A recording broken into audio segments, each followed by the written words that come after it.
Hello प्यारे बच्चों।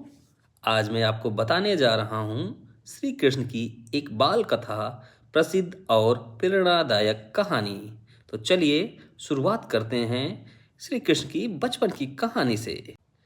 श्री कृष्ण का जन्म मथुरा में वासुदेव और देवकी के घर हुआ था। उनके मामा कंस ने उनके पिता वासुदेव को जेल में डाल दिया था और देवकी को मारने की धमकी दी थी। लेकिन भगवान विष्णु की कृपा से श्री कृष्ण का जन्म हुआ और वे अपने पिता के मित्र नंद और उनकी पत्नी यशोदा के घर गोकुल में पले बढ़े। श्री कृष्ण का बचपन गोकुल में बीता, जहाँ वे अपने माता पिता नंद और यशोदा के साथ रहते थे।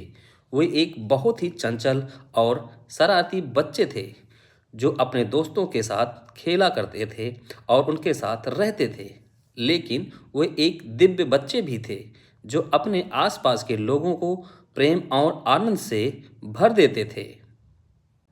श्री कृष्ण ने अपने बचपन में कई अद्भुत कार्य किए, जो उनके दिव्य स्वरूप को दर्शाते हैं। एक बार उन्होंने एक बड़े से पहाड़ को अपनी अंगुली पर उठा लिया था, जो एक बड़े खतरे को टालने के लिए था।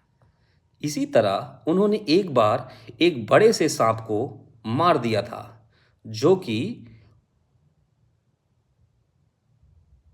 इसी तरह उन्होंने एक बार एक बड़े से सांप को मार दिया था, जो शेषनाग था, जो वहां पर बहुत बड़े खतरा को पैदा करता था और लोगों को डराता था।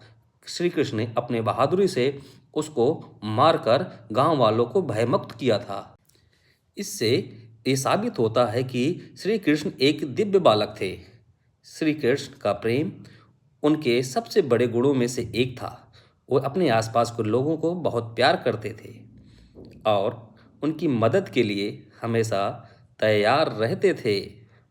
वे अपने दोस्तों के साथ खेला करते थे और आनंद लेते थे। उनके साथ बहुत सब प्रेम करते थे और उनसे बहुत प्रेम व्यवहार रखते थे।